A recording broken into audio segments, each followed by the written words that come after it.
Praise the Lord. देवाला धन्यवाद देतो. आज या प्रभूच्या वारी देवाच्या वचनामधून आपल्या सर्वांसमोर पवित्र शास्त्र आधारित विवाह आणि कुटुंब ही जी शृंखला आहे, हा जो अभ्यास आहे आम्ही करत असताना, माझ्या प्रियांनो, आज आम्ही मेसेज 13 नंबरचा संदेश आज आम्ही ऐकणार आहोत. आणि आज माझ्याबरोबर माझी पत्नी कमल ही देखील देवाच्या वचनामधून आज माझ्याबरोबर तुमच्याबरोबर बोलणार आहे. आणि म्हणून आज आम्ही देवाला धन्यवाद देतो. परमेश्वरानं मला आणि कमलला या महाराष्ट्रासाठी मॅरेज काउन्सिलर आणि एक ओझं दिलेलं असताना आम्ही या संपूर्ण महाराष्ट्रामध्ये जवळजवळ 60 सेमिनारपेक्षा जास्त आम्ही सेमिनार घेतलेले आहेत. आणि 1193 कपल्स परिवार यांना या मॅरेज सेमिनारमध्ये कौटुंबिक शिबिर यामध्ये आम्ही चालवलेलं आहे. माझ्या प्रियांनो, मी देवाला धन्यवाद देतो. मागील 12 संदेश आम्ही जे ऐकलेत त्यामध्ये अनेक भाऊ बहिणी अनेक कुटुंब आशीर्वादित झालेले आहेत. आणि आम्ही पाहिलं होतं, या शृंखलाची सुरुवात करण्या अगोदर आपण पवित्र शास्त्र आधारित विवाह यामध्ये 7 मुद्दे आपण अभ्यास केला होता. दुसऱ्या संदेशामध्ये आपण विवाहपूर्व तयारी, जे विवाहित करू इच्छितात असे मुलं किंवा मुली, त्यांनी आपली तयारी कशी करावी, स्वतःला विवाहासाठी सिद्ध कसं करावं, त्याबद्दल आम्ही अभ्यास केला होता. तिसऱ्या संदेशामध्ये आपण जे विवाह इच्छुक आहेत त्यांनी आपल्या भावी पत्नीसाठी, भावी पतीसाठी निवड कशी करावी, आणि इसहाक आणि रिबेका यांच्या जीवनामधून आपण अभ्यास केला होता. चौथ्या संदेशामध्ये आपण पवित्र शास्त्र आधारित विवाह हे जे तत्व आहे, छोडना जोडना एक होना, सोडून जडून आणि एक देह, या 3 प्रिन्सिपलवर आपण संदेश ऐकला होता. त्यानंतर आपण ख्रिस्त केंद्रित कुटुंब, त्यामध्ये जे 7 मुद्दे होते त्या गुणधर्माचा आम्ही अभ्यास केला होता. 6व्या संदेशामध्ये आपण Ephesians 5:21-33 वचनामध्ये पती आणि पत्नी, त्यांची भूमिका, त्यांचं कर्तव्य आणि जबाबदारी, आणि ख्रिस्त आणि मंडळी यामध्ये जसा वर आणि वधूच्या नातेसंबंधामध्ये ख्रिस्ताने आपल्या वधूची काळजी घेतली, तिचं पालन पोषण केलं, त्याचप्रमाणे पतीने आपल्या पत्नीच्या बाबतीत, आणि जसं मंडळी प्रभू येशूच्या अधीन तसं पत्नीने आपल्या पतीच्या अधीन, आणि त्यामध्ये आम्ही अभ्यास केला होता. 7व्या संदेशामध्ये आपण पाहिलं होतं की प्रत्येक व्यक्तीच्या जीवनामध्ये एक भाषा आहे, ज्याला आम्ही प्रेमाची भाषा म्हटले होतो. आणि अशा 5 प्रेमाच्या भाषेमध्ये आपण शिकले होतो. त्यानंतर आपण पाहिलं होतं की 8व्या संदेशामध्ये की विवाह हा एक प्रीतीचा प्रवास आहे, आणि या प्रवासामध्ये संवाद किंवा संभाषण किंवा कम्युनिकेशन खूप महत्वाचं आहे. आणि ते जे स्किल, कौशल्य आहे ते आम्ही कसं आत्मसात केलं पाहिजे. त्यानंतर त्यामध्ये असलेले जे हिंड्रन्सेस, अडखळणं आहे, त्याच्यावर आम्ही अभ्यास केला होता. प्रियांनो, मागच्या 10व्या संदेशामध्ये आपण पाहिलं होतं की विवाह जर प्रीतीचा प्रवास आहे तर तो एकट्यानं करणं योग्य नाही, तर दोघांनी मिळून तो प्रवास केला पाहिजे. आणि या प्रवासामध्ये त्या दोघांमध्ये ऐक्यता, त्यामध्ये एक संघ, एक टीम, एक युनिटी त्यांच्यामध्ये असणं गरजेचं आहे. आणि म्हणून त्या संघामध्ये ऐक्यता येण्यासाठी जे अडखळणं होते त्या अडखळणाचा आम्ही अभ्यास केला होता 11 संदेशामध्ये. आणि 12 संदेशामध्ये आपण पाहिलं होतं की एक टीम किंवा एक संघ बांधण्यासाठी काही महत्वाच्या बाबी आहेत. त्यामध्ये आपण पाहिलं होतं जवळजवळ की विवाहामध्ये जे पती पत्नी आहे त्यांचं हृदय हे सेवकीय हृदय, सर्विंग हार्ट, हा पहिला मुद्दा आपण पाहिला होता. दुसरा मुद्दा आपण पाहिला होता की पती आणि पत्नीनं एकमेकाच्या अधीन असावं. तिसरा मुद्दा आपण पाहिला होता की पती आणि पत्नी एक विवाह म्हणून तुम्ही देवाच्या राज्याचं प्रतिनिधित्व करणारे असे आहात. आम्ही चौथ्या मुद्द्यामध्ये आम्ही अभ्यास केला होता की प्रत्येकाला देवापासून एक कृपादान, एक पाचारण आहे आणि ते पाचारण आम्ही कशा रीतीनं ओळखलं पाहिजे आणि एकमेकाला आम्ही त्या पाचारणामध्ये कशी मदत केली पाहिजे याबद्दल आम्ही शिकलो होतो माझ्या प्रियांनो. पाचव्या मुद्द्यामध्ये आपण पाहिलं होतं की लोकांना प्रभावित करण्यासाठी नाही, लोकांच्या अपेक्षा पूर्ण करण्यासाठी नाही, तर माझ्या पत्नीच्या किंवा माझ्या पतीच्या, माझ्या कुटुंबाच्या अपेक्षा, त्यांच्या नाही का प्रभावित, त्यांचं जीवन आपल्या परिवारासाठी एक प्रभावित, एक मॉडेल राहण्यासाठी आपण झटलं पाहिजे. आणि मग आपण शेवटचा सहावा मुद्दा जो पाहिला होता ते म्हणजे की आम्ही पती पत्नी असताना माझ्या प्रियांनो आमच्या जीवनामध्ये जो प्राधान्यक्रम आहे त्या प्राधान्यक्रमाचं आम्ही अवलोकन केलं पाहिजे. आणि आम्ही अवलोकनामध्ये पाहिलं होतं ज्यावेळेस आम्ही आपल्या स्वतःचं इव्हॅल्युएशन करतो, आम्ही आमचा प्राधान्यक्रम बदलला पाहिजे. काम आणि व्यवसाय आणि नोकरी आणि सेवा आणि पती पत्नी आणि आपली लेकरं यामध्ये एक संतुलन राखणं खूप महत्वाचं आहे. आणि म्हणून आज आम्ही पाहणार आहोत, जर विवाह हा एक प्रीतीचा प्रवास आहे तर त्यामध्ये निश्चित खऱ्या अर्थानं आपण ज्या गोष्टींनी सुरुवात केली होती माझ्या प्रियांनो, उपदेशक याचा 4था अध्याय आणि वचन 9 आणि 10 मध्ये म्हटलं होतं की एकट्यापेक्षा दोघे बरे, कारण त्याच्या श्रमाचे त्यांना फळ प्राप्त होते. आणि आपण त्या ठिकाणी पाहिलं की त्यातला एक पडला तर त्याचा सोबती त्याला हात देईल, पण जो एकटा असून पडतो त्याला हात देण्यास कोणी नसते, त्याची दुर्दशा होते. दोघे एकत्र निसले तर त्यास ऊब येते, एकट्याला ऊब कशी येईल? जो एकटा असतो त्याला कोणी माणूस भारी झाला तर त्याचा प्रतिकार दोघांना करता येईल. 3 पत्री दोरी सहसा तुटत नाही. आणि म्हणून आपण मागच्या वेळेस पाहिलं होतं की ज्या वेळेस विवाहामध्ये पती पत्नी यांचं कम्युनिकेशन, यांच्यामध्ये संवाद संभाषण जर भक्कम आहे तर माझ्या प्रियांनो तो विवाहाचा प्रवास आनंदाचा असतो, एक विजयाचा असतो.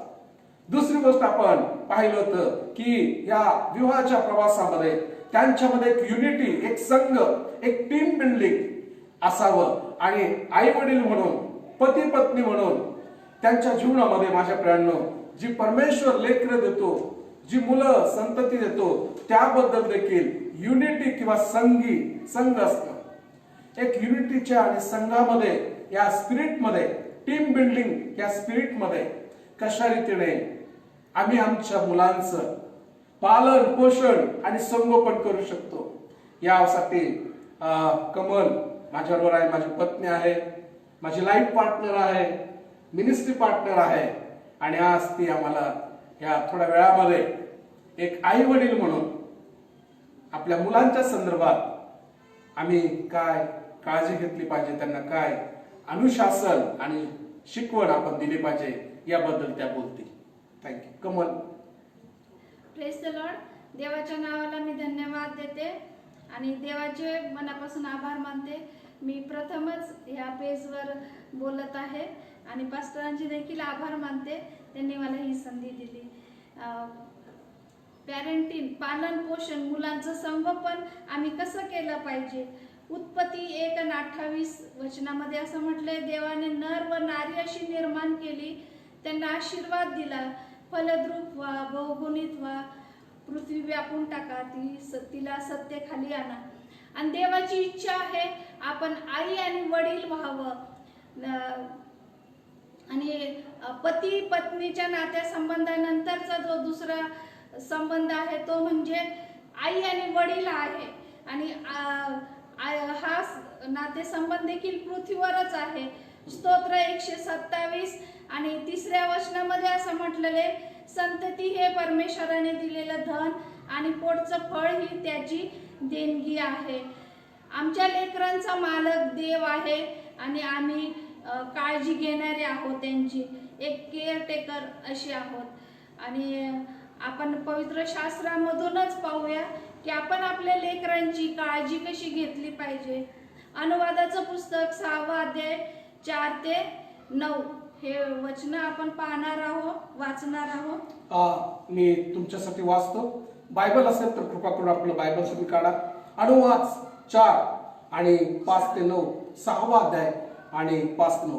तू आपला देव परमेश्वर याच्यावर पूर्ण मनाने, पूर्ण जीवाने व पूर्ण शक्तीने प्रीती कर.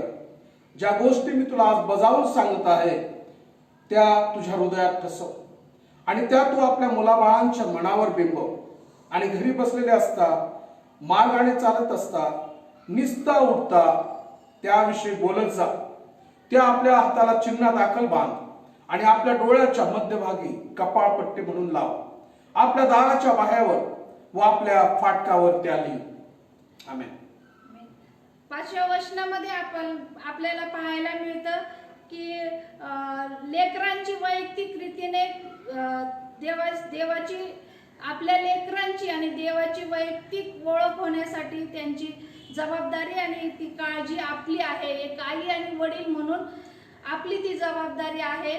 आपले लेकरं चर्चला जातात, आपल्या चर्चसाठी पाळक आहेत, संडे स्कूल टीचर आहेत, पण तरी देखील मी तुम्हाला सांगेल की एक आई आणि वडील म्हणून त्यांना देवाच्या वचनामध्ये वाढवणं आणि येशूची ओळख करून देणं, देवाचं वचन त्यांना सांगणं ही जबाबदारी आणि कर्तव्य एक आई आणि वडील म्हणून आमची आहे. आणि ज्या वेळेला आमचे लेकरं प्रभू येशू ख्रिस्ताला आपला तारणारा म्हणून स्वीकारतील, वैयक्तिक रीतीने येशूला आपल्या जीवनामध्ये ते स्वीकारतील, त्यावेळेला त्यांचा प्रतिसाद काय राहील ते देवावरती प्रीती करतील.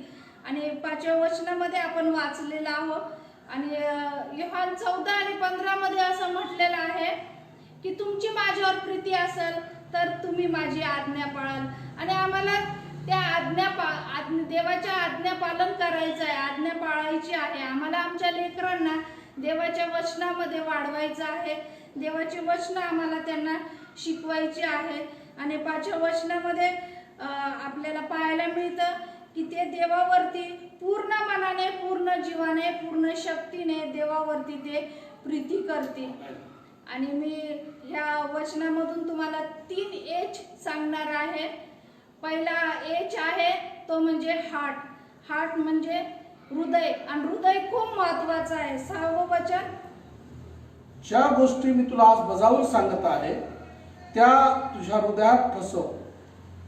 आणि खरोखर हृदय हे खूप महत्वाचं आहे. आणि त्या कवळ्या हृदयावरती आम्हाला लहानपणापासून आमच्या लेकरांना देवाची वचनं ठसवायची आहेत, बिंबवायची आहेत, कोरायची आहेत. नीती 4 आणि 23व्या वचनामध्ये असं म्हटलेले की सर्व रक्षणीय वस्तूपेक्षा तू आपल्या अंतःकरणाचं विशेष रक्षण कर, कारण त्यात जीवनाचा उगम आहे. आणि खरोखर हृदय हे फार महत्वाचं आहे. आमच्या लेकरांचं हृदय लहानपणापासून जर त्यांच्या हृदयामध्ये देवाची वचनं ठसल्या जातील, कोरल्या जातील, बिंबवल्या जातील तर ते देवाच्या वचनामध्ये वाढतील आणि देवाचे वचनं त्यांच्या हृदयामध्ये राहतील. जसं स्तोत्रकर्ता दावीद म्हणतो, स्तोत्र 119 आणि 11 वचनामध्ये, मी तुझ्या विरुद्ध पाप करू नये म्हणून मी तुझे वचन माझ्या मनामध्ये जपून ठेवलेली आहेत, कोरलेली आहेत, ठसवलेली आहेत. आणि खरोखर आमच्या लेकरांना आम्हाला जसा कुंभार मातीचं मडकं बनवतो, घडवतो, एक पात्र असं तो बनवतो, त्याचप्रमाणे आम्हाला आमच्या लेकरांना घडवायचं आहे. त्यांना लहानपणापासून देवाचे वचन त्यांना शिकवायचे आहे आणि देवाच्या वचनामध्ये वाढवायचं आहे. दुसरा एच मी तुम्हाला सांगते तो म्हणजे 7वं वचन पाहूया आपण.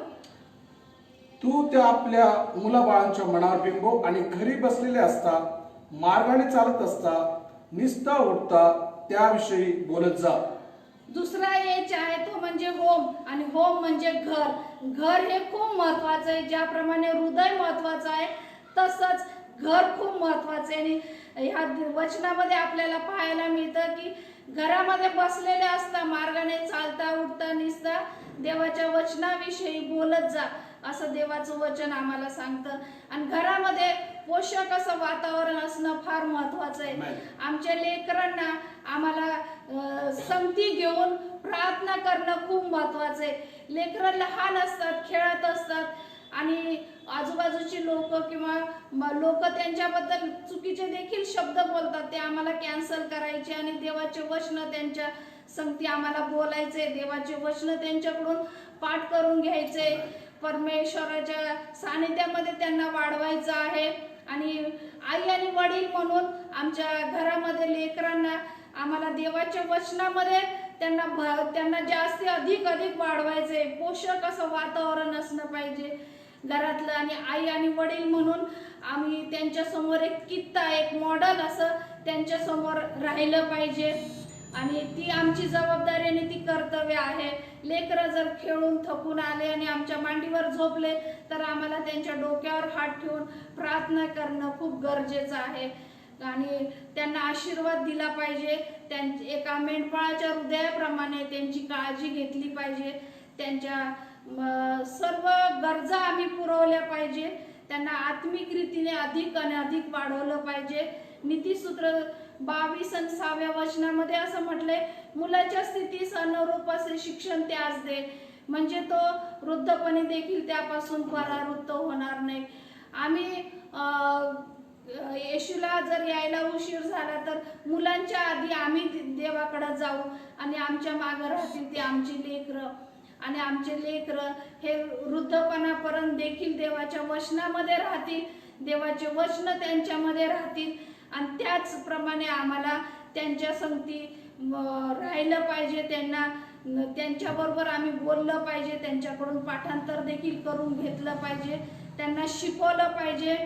आणि त्यांना शिकवण्याची सांगण्याची गरज पडणार नाही असं आम्ही केलं पाहिजे. लेकरांनी स्वतःहून प्रार्थना करतील, ते स्वतःहून वर्शिप घेतील, स्वतःहून ते बायबल वाचतील, असं आम्ही आमच्या घरामध्ये वातावरण ठेवलं पाहिजे. एक धार्मिक आणि एक सुंदर असं वातावरण आम्ही आमच्या घरामध्ये ठेवलं पाहिजे. मी तिसरा एच तुम्हाला सांगते, तो म्हणजे हॅबिट. आणि 8 आणि 9व्या वचनामध्ये आपण पाहणार आहोत, त्या आपल्या हाताला चिन्ह दाखल बांध आणि आपल्या डोळ्यांच्या मध्यभागी कपाळपट्टी म्हणून लाव. आपल्या दाराच्या बाह्यावर व आपल्या फाटकावर त्या लिही. तिसरा एच हॅबिट. हॅबिट म्हणजे सवय आणि ती खूप महत्वाची. ज्या वेळेला आमच्या लेकरांना ती सवय होऊन जाईल, आम्हाला त्यांना शिकवण्याची गरज पडणार नाही. त्यांना योग्य असं वळण मिळेल, योग्य असं वातावरण घरामध्ये मिळेल. ज्या वेळेला ते लेकरं परीक्षेला जातील, ते प्रार्थना केल्याशिवाय घराच्या बाहेर जाणार नाही. स्तोत्र 119 आणि 105व्या वचनामध्ये असं म्हटलंय की तुझे वचन माझ्या पावलाकरिता दिवा व माझ्या मार्गावर प्रकाश आहे. प्रत्येक परिस्थितीमध्ये आमच्या लेकरांच्या पावलाकरिता देवाचं वचन हे दिवा राहील. आणि जसं जसं ते मोठे मोठे होत जातील, प्रत्येक स्थितीमध्ये त्यांच्या मार्गामध्ये देवाचं वचन हे प्रकाश असणार आहे. ते त्यांच्या जीवनामध्ये दुःख येतील, समस्या येतील, त्यांच्या जीवनामध्ये अनेक असे प्रसंग येतील, त्यांना प्रत्येक प्रसंगाला तोंड द्यावं लागल. त्यावेळेला ते पाहतील की आमचे आई वडील अशा परिस्थितीमध्ये काय करत होते. ज्या वेळेला आजार येतो, ज्यावेळेस असं संकट येतो एखादं, त्यावेळेस त्यांनी पाहिलेलंच आई वडिलांना की अशा परिस्थितीमध्ये आई वडील काय करत होते. तर आई वडील जर गुडघ्यावर बसून प्रार्थना करत असतील, डॉक्टरकडे न जाता प्रथम स्थान देवाला देत असतील आणि प्रार्थना करत असतील, आमचे लेकरं देखील तसेच करतील. आणि लेकरांना वडिलांना पाहून आमचे लेकरं त्यांचं अनुकरण करतात. आणि म्हणून हे 3 एच त्यांच्या जीवनामध्ये खूप महत्वाचे. जसं ह्या जगामध्ये हा मोठा असा सैतान आहे, तो फिरत आहे, तो गरजणाऱ्या सिंहासारखा आहे. 1 पेत्र 5 आणि 8व्या वचनामध्ये असं म्हटलेलं आहे, तो गरजणाऱ्या सिंहासारखा कोणाला गिळावं हे तो शोधत फिरत आहे. आणि त्याच्या तावडीमध्ये आमचे लेकरं सापडू नये म्हणून आमच्या लेकरांना देवाच्या वचनामध्ये वाढवणं, त्यांना देवाच्या वचनामध्ये त्यांना चालवणं आमची ही जबाबदारी आणि आमचं कर्तव्य ही ती आम्ही पार पाडली पाहिजे. मी तुम्हाला उदाहरण देते, येशू ख्रिस्ताचं मला द्यायला आवडेल. प्रभू येशू ख्रिस्ताने ज्यावेळेस सेवेला सुरुवात करण्या अगोदर 40 दिवस उपवास केले होते. आणि येशूला भूक लागली, त्यावेळेला त्या ठिकाणी सैतान हजर झाला. मत्तई 4:4 मध्ये सैतानाने येशूची परीक्षा घेतली की ह्या धोंड्याच्या भाकरी हो असं मन, म्हणजे त्या भाकरी होतील. परंतु प्रभू येशू ख्रिस्ताने त्याला पवित्र शास्त्रामधूनच उत्तर दिलं, मनुष्य केवळ भाकरीने नव्हे तर परमेश्वराच्या मुखातून निघणाऱ्या प्रत्येक वचनाने जगेल, असा शास्त्रलेख आहे. आणि खरोखर जसं प्रभू येशू ख्रिस्ताने वचनातूनच सैतानाला हरवलं आहे, सैतानावर जय मिळवलं आहे, त्याचप्रमाणे आमचे लेकरांनी देखील ह्या जगामध्ये राहत असताना सैतानाला ते हरवतील आणि त्यांच्या जीवनामध्ये ते प्रभू येशू ख्रिस्ताला विजयी करतील आणि येशूचाच विजय त्यांच्या जीवनामध्ये होईल. धन्यवाद. प्रभू येशूच्या नावाला मी धन्यवाद. Praise the Lord. खरंच पालखीबाईने खूप सुंदर देवाच्या वचनातून तुम्हाला आणि मला मार्गदर्शन केलेलं आहे. निश्चित प्रियानो, आपली संस्कृती अशी दाखवते की स्त्री किंवा आई किंवा पत्नी यांचं एक गणित या संस्कृतीमध्ये आहे, चूल आणि मूल. पण मला सांगू द्या, आज जसं पालखीबाई म्हटलेत की हे आई आणि वडील, पती आणि पत्नी ह्या दोघांचं एक टीम म्हणून, एक संघ म्हणून त्याच्यामध्ये तुम्हाला आणि मला, आपल्या लेकरांना नाही का, मेंढपाळाच्या हृदयानं असा शब्द त्यांनी वापरला. मेंढपाळ जसं आपल्या मेंढरांसाठी नाही का, त्यांना उत्तम भोजन, उत्तम पाणी नाही का, त्यांना उत्तम विसावा, त्याच प्रकारे आई आणि वडील म्हणून माझ्या प्रियांनो, तुम्हाला आपल्या लेकरांसाठी, आपल्या मुलांसाठी उत्तम असं पालन पोषण आणि त्यांचं संगोपन आणि अनुशासन त्यांच्या जीवनामध्ये देणं हे तुमचं आणि माझं प्राथमिक कर्तव्य आहे. आणि म्हणून माझ्या प्रियांनो, आज विवाह जर हा प्रीतीचा प्रवास आहे, तर या प्रीतीच्या प्रवासामध्ये तुम्हाला एक संघ म्हणून, एक टीम म्हणून तुम्हाला एकत्र चालावं लागणार आहे. आणि म्हणून फक्त पत्नीचं किंवा स्त्रीचंच मुलांना वाढवणं किंवा मुलांकडे लक्ष देणं हे कर्तव्य, जबाबदारी नाही. फक्त आजी आजोबा यांनीच आपल्या लेकरांचं नाही का पालन पोषण आणि त्यांना शिक्षण देणं हे त्यांचं कर्तव्य नाही. पण त्याबरोबर पती बाप आणि पत्नी आई या दोघांनी देखील आपल्या लेकरांचं संगोपन करणं, शेपर्डिंग युअर चाइल्ड्स हार्ट, तुमच्या लेकराच्या हृदयाला एका मेंढपाळाच्या हृदयानं त्यांची काळजी घेणं. आणि ह्या 3 H मध्ये पहिला H त्यांनी हार्ट सांगितला, आपलं हृदय, आपल्या लेकरांचं हृदय. त्या हृदयामध्ये माझ्या प्रियांनो, तुम्हाला आणि मला रोज देवाची वचनं बिंबवायची आहे. दुसरा यश त्यांनी होम, घर. आणि घर हे तुमचं आणि माझं आयुष्यातील सगळ्यात जास्त नाही का खर्च होणारं ठिकाण काय असेल तर आमचं घर आहे. आणि म्हणून त्या घरामध्ये पोषक वातावरण असा शब्द त्यांनी वापरला. आमचं घर आमच्या लेकरांसाठी एक पोषक वातावरण, एक आमच्या लेकरांसाठी आईबाप म्हणून त्यांनी सांगितलं, जर आईबाप प्रार्थना करताना लेकरं पाहतात, आईबाप जर देवाचं वचनाचा अभ्यास आणि मनन करताना लेकरं पाहतात. आणि माझ्या प्रियांनो, लक्षात ठेवा, मुलं हे आईबापाला अनुकरण करणारे असतात. आईबापाचं जीवन, आईबापाचे शब्द, आईबापाची कृती, ही संस्कृती त्यांच्या जीवनामध्ये ठसल्या जाते माझ्या प्रियांनो. आणि म्हणून तुम्ही आणि मी आईबाप म्हणून आपल्या कुटुंबामध्ये एक आदर्श कित्ता आपल्या लेकरांसमोर आम्ही ठेवूया. तिसरं महत्वाची गोष्ट त्यांनी सांगितली, तिसरा एज, आणि तो म्हणजे हॅबिट. हॅबिट म्हणजे सवय. ज्यावेळेस आपल्या लेकरांच्या अंतःकरणामध्ये देवाची वचनं बिंबवली जातील, कोरली जातील, आपल्या घरामध्ये देवाचं वचन शिकवलं जाईल, त्याचं मनन केलं जाईल, त्याचं अनुकरण केलं जाईल, कालांतराने ती त्या लेकरांची सवय होईल. इट्स बिकम हॅबिट, सवय होईल. आणि माझ्या प्रियांनो, त्यांनी बोलता बोलता ते म्हणाले, जर प्रभूला यायला उशीर झाला तर आपल्या लेकरांच्या अगोदर तुम्ही आणि मी आपण प्रथम प्रभूकडे जाऊ. पण आपली लेकरं आपल्या पाठीमागे राहतील. आणि म्हणून तुम्ही आणि मी, जरी आम्ही नसलो, पण देवाचं वचन त्यांच्या अंतःकरणामध्ये असेल, देवाचं भय त्यांच्या जीवनामध्ये असेल. माझ्या प्रियांनो, लक्षात ठेवा, त्यांच्या जीवनामध्ये देखील निराशा, त्यांच्या जीवनामध्ये समस्या, त्यांच्या जीवनामध्ये प्रश्न येतील माझ्या प्रियांनो, अडखळणं देखील येतील. पण अशा परिस्थितीमध्ये त्यांना निश्चित आठवेल की ज्यावेळेस माझ्या आई वडिलांच्या जीवनामध्ये प्रश्न, समस्या, दुःख, आजार आणि परिस्थिती भयानक आली, त्यावेळेस माझ्या आई वडिलांनी गुडघे टेकून प्रार्थना केली होती. आणि तुमची लेकरं देखील प्रार्थना करतील. परीक्षेच्या अगोदर ते प्रार्थना करतील, इंटरव्ह्यूला जाण्याच्या अगोदर ते प्रार्थना करतील, विनाकारण त्यांच्यावर कोणी दोषारोप करत असेल ते प्रार्थना करतील. आणि म्हणून तुमची लेकरं, त्यांनी सुरुवातीला म्हटलं की लेकरं हे परमेश्वरानं दिलेलं धन. ते हे म्हटलं की आम्ही काळजी घेणारे आहोत. A God is the owner and we are the caretaker.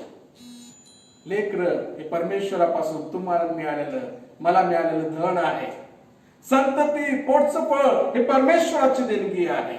आणि म्हणून माझ्या प्रियांनो, जे तुम्ही आणि मी नैसर्गिक आई बाप आहोत किंवा आध्यात्मिक आई बाप आहोत, हे तुमची आणि माझी जबाबदारी आणि कर्तव्य आहे की आम्ही आमच्या लेकरांचं पालन, पोषण, संगोपन आणि अनुशासन हे प्रथम आई बापाचं कर्तव्य आहे. निश्चित पालकाचं पण आहे, संडे स्कूल टीचरचं पण आहे, पण सर्वात प्रथम आई वडील हे त्याचे प्रथम शिक्षक आहेत. कारण मुलं आई बापाला पाहतात आणि शिकतात. आणि म्हणून प्रियांनो, आज देवाचं वचन तुम्ही आणि मी ऐकलेलं असताना चला एक उत्तम पोषक वातावरणामध्ये आपण आपल्या लेकरांची जडणघडण करूया, प्रभूकडे कृपा प्राप्त करूया. माझ्या प्रियांनो, तो देव बाप उदारपणे तुम्हाला आणि मला सर्व काही देण्यासाठी तयार आहे. आणि जर असे आई वडील आहेत की ज्यांना खरोखर आता ते आई वडील होण्याच्या उंबरठ्यावर आहेत किंवा ज्यांची लेकरं लहान आहेत, देवाला मी आभार मानतो की या वचनाच्या द्वारे, जे वचन देवानं पवित्र आत्म्याच्या द्वारे कमल यांच्याद्वारे तुमच्यापर्यंत आणलेलं आहे, या वचनाला आपल्या जीवनामध्ये स्वीकारा माझ्या भावांनो आणि बहिणींनो. आणि आपली येणारी जी पिढी आहे, येणारा जो वंश आहे, त्या वंशासाठी, त्या पिढीसाठी एक आई बाप म्हणून तुम्ही एक आशीर्वादाचं, एक मीडिएटर, एक चॅनल तुम्ही आणि मी होऊया. प्रार्थना करूया. स्वर्गीय बापा, प्रभू येशूच्या नावामध्ये आम्ही तुझा आभार मानतो. आज पुन्हा एकदा प्रभू पती पत्नी म्हणून, तुझे सेवक आणि सेविका म्हणून, तुझा दास आणि दासी म्हणून परमेश्वरा, हे वचन प्रिय प्रभू या फेसबुक पेजवरनं घोषित करण्यासाठी, प्रभू प्रसारित करण्यासाठी प्रभू तुझी कृपा पुरवली. आभार मानतो. देवपा धन्यवाद देतो. तू आम्हाला दिलेले बापाची पत्नी आहे, पती आहे. प्रभू जी तुझी बापा देणगी आहे अशी लेकरं आहेत. प्रभू आम्ही आभार मानतो माझा देव बापा. विशेष करून प्रभू आज हे वचन जे ऐकत आहेत, पाहत आहेत आणि नंतर ऐकणार आहेत आणि पाहणार आहेत, अशा प्रत्येक जोडप्यांसाठी मी प्रार्थना करतो. जे आध्यात्मिक आई बाप आहेत, जे नैसर्गिक आई बाप आहेत, बापा आम्ही स्वतः, मी आणि कमल आम्ही देखील आहोत. प्रभू आम्ही हीच कृपा मागतो माझ्या देवा. आम्हाला दिलेली जी संतती आहे, जे धन आहे, प्रभू ते तुझं आहे माझ्या देवा. तू आम्हाला फक्त त्यांची काळजी घेण्यासाठी, प्रभू त्यांचं पुढारीपण करण्यासाठी तू आम्हाला दिलेली आहे. आणि म्हणून देवा मी प्रार्थना करतो, एक पती पत्नी म्हणून, एक आई वडील म्हणून माझ्या देवा, ही जबाबदारी आणि कर्तव्य माझ्या देवा. प्रथम तुझं राज्य, प्रथम तुझं नीतिमत्व माझ्या देवा. प्रभू त्यांच्या अंतःकरणामध्ये प्रथम तुझी वचन प्रभू, कारण वचनामध्ये भय आहे, वचनामध्ये जीवन आहे माझ्या देवा. आणि म्हणून माझ्या देवा आमच्या लेकरांच्या अंतःकरणामध्ये तुझी वचन बिंबवण्यासाठी, त्यांच्या हृदयामध्ये बाप्पा ते पाठांतर होण्यासाठी माझ्या देवा, त्यांच्याकडून प्रभू ह्या वचनामध्ये अनुकरण करण्यासाठी प्रभू आमच्या स्वतःचं जीवन एक आदर्श जीवन राहण्यास तू आम्हा प्रत्येकाला विशेष करून तुझा अनुग्रह आणि तुझी कृपा करो. प्रभू आमचं घर हे प्रार्थनेचं मंदिर होऊ दे बाप्पा, एक प्रार्थनेची वेदी होऊ दे, एक आराधनेची वेदी होऊ दे, एक वचनाची भाकर मोडणारी बाप्पा एक ठिकाण तू होऊ दे माझ्या देवा. प्रभू आमचं घर हे आमच्या लेकरांसाठी एक आध्यात्मिक शिस्त आणि माझ्या देवा त्यामध्ये वाढण्यासाठी एक पोषक वातावरण होऊ दे. आम्ही प्रार्थना करतो प्रभू, कालांतराने आमच्या लेकरांना प्रभू नाश्ता करण्या अगोदर असू दे, कामावर जाण्या अगोदर असू दे, प्रथम प्रभू तुझं दर्शन घेऊन, प्रथम तुझ्या बरोबर वार्तालाप करून, प्रार्थना करून जीवनाची सुरुवात प्रभू ही सवय परमेश्वरा आमच्या लेकरांच्या जीवनामध्ये, पुढील पिढीमध्ये, वंशामध्ये आम्ही पाहू इच्छितो. माझ्या देवा आभार मानतो, धन्यवाद देतो. आज या वचनाच्या द्वारे जे ऐकत आहे त्या प्रत्येकाच्या मस्तकावर तो आपले हात ठेव आणि त्यांना आशीर्वादित कर अशी मी प्रार्थना करतो. आभार मानत, धन्यवाद देत येशू आमचा प्रभू आणि तारणारा याच्याद्वारे प्रार्थना करतो म्हणून तो आहे. आमेन आमेन. पुन्हा एकदा देवाला धन्यवाद देतो. या वचनाच्या द्वारे निश्चितच तुम्ही आशीर्वादित झाला असणार आणि विनंती करतो प्रियांनो, जितक्यांनी हे वचन ऐकलेलं आहे तुम्ही आशीर्वादित झाला असेल तर निश्चितच आम्ही तुम्हाला परवानगी देतो, दोघं मिळून हा संदेश तुम्ही इतरांना शेअर करा, इतरांना तुम्ही पाठवा. जे आई वडील आहेत, जे आई वडील होणार आहेत त्यांना देखील हा संदेश ऐकू द्या आणि तुम्ही देखील एक आशीर्वादाचं, इतरांच्या जीवनामध्ये आशीर्वादाचं एक पात्र, एक मीडिएटर म्हणून तुम्ही देखील कनेक्टर म्हणून एक त्यांच्या जीवनामध्ये उपयोगी व्हा. May God bless you. देव तुम्हाला आशीर्वाद देव. पुन्हा एकदा मंडळी, आमचे सर्व फेसबुकवरचे मित्र, नातेवाईक, आम्हा प्रत्येकाला आम्ही प्रभू येशूच्या नावामध्ये प्रेज द लॉर्ड, सलाम, शालोम आणि जय येशू असं म्हणतो. Praise God. थँक्यू.